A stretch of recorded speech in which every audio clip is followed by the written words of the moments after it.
క్రీస్తునందు ప్రియమైన వాళ్ళారా, శుభాలు. ఎలా ఉన్నారు? బాగున్నారా? నిన్నటి దినము ఎలా గడిచింది? ప్రభువుకు మహిమకరంగా జీవించారా? జీవించినట్లయితే ఆయనకు స్తుతులు. లేని ఎడల ఆయన మనల్ని క్షమించునుగాక. నేటి దిన ధ్యానాంశము సమూయేలు 2వ గ్రంథము 7వ అధ్యాయము 18వ వచనం.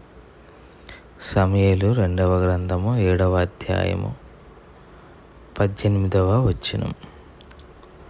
దావీదు రాజు లోపల ప్రవేశించి యెహోవా సన్నిధిని కూర్చుండి ఇలాగున మనవి చేసెను.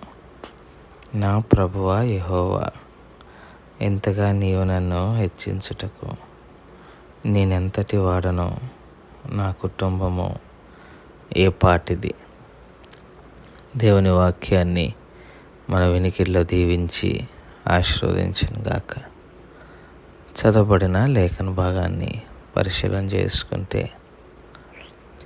దేవుడు దావీదును ఆశీర్వదించాడు అన్న విషయాన్ని నాతాను ప్రవక్త ద్వారా తెలుసుకున్నప్పుడు, దావీదు దేవుని మందిరంలోనికి వెళ్ళి కూర్చొని దేవుడు తనను ఆశీర్వదించటానికి తనెవరిని, తన కుటుంబము ఎంత పాటిది అని దేవుణ్ణి అడుగుతున్నాడు. ఎందుకంటే ప్రతి క్రైస్తవుడికి ఈ 2 ప్రశ్నలకు సమాధానం తెలియాలి.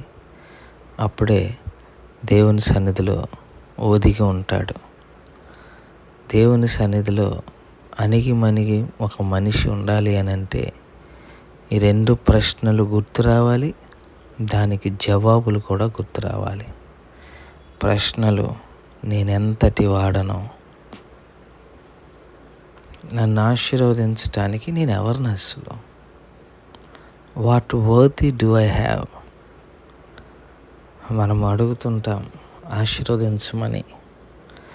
ఆశీర్వదించమని అడిగే అర్హత కూడా మన దగ్గర లేదు.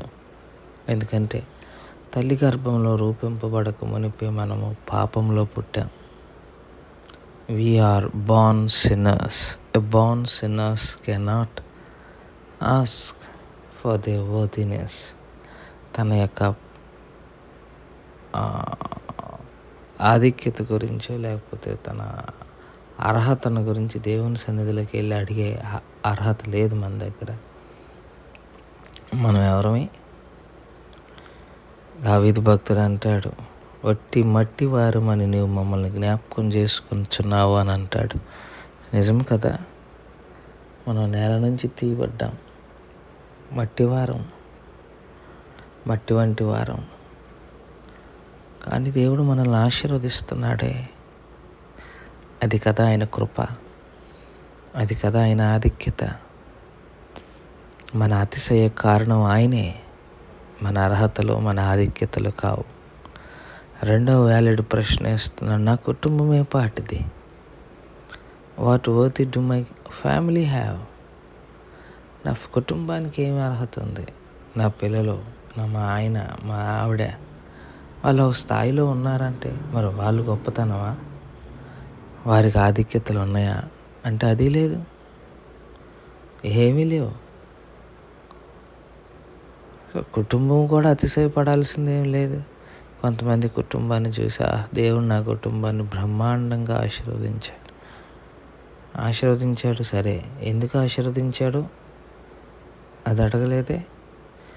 ఎందుకు ఆశీర్వదించాడంటే పెద్ద లిస్ట్ చెప్తాం. పొద్దున్నే ప్రార్థనలు చేసేవాళ్ళం మేము, పొద్దున్న లేచి అది చేసేవాళ్ళం, ఇది చేసేవాళ్ళం.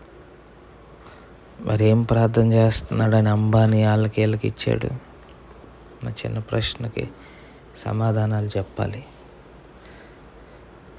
ఏం ప్రార్థన చేశాడని లోకంలో ధనవంతులైన వారికి దేవుడు ఇచ్చాడు? అక్కడ ఆయన ఏమి ప్రార్థన చేయలేదు కదా.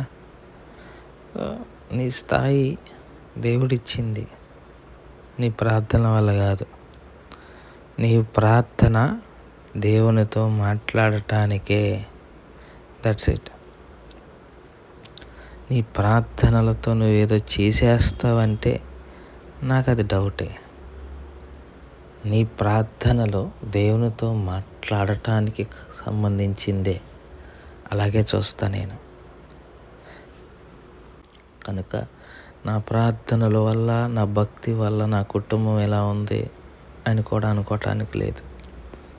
ఈ రెండు ఆయన కృపే అనే స్పృహ కలిగి ఆయన సన్నిధిలో తగ్గింపు స్వభావాన్ని కలిగి ఉంటే అది మనందరికీ క్షేమం అని మనం చేసుకుంటూ ఈ మాటలు ఇంతటితో ముగించుకుంటున్నాను.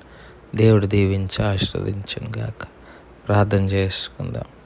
మమ్మల్ని మిక్కిలిగా ప్రేమించిన మా ప్రియ పరలోకపు తండ్రి, మీ పాదాలకు స్తోత్రాలు. చెప్పబడిన వాక్యాన్ని బట్టి మీకు స్తోత్రాలు. విన్న వాక్యం మా హృదయంలో భద్రపరుచుకొని వాక్యానుసారంగా జీవించగలిగిన కృపాభాగ్యము నాకు, మాకు అందరికి దయచేయమని యేసుక్రీస్తు ప్రభు వారి పుణ్యనామములో అడిగి వేడుకుంటున్నాం తండ్రి. ఆమెన్. God bless you.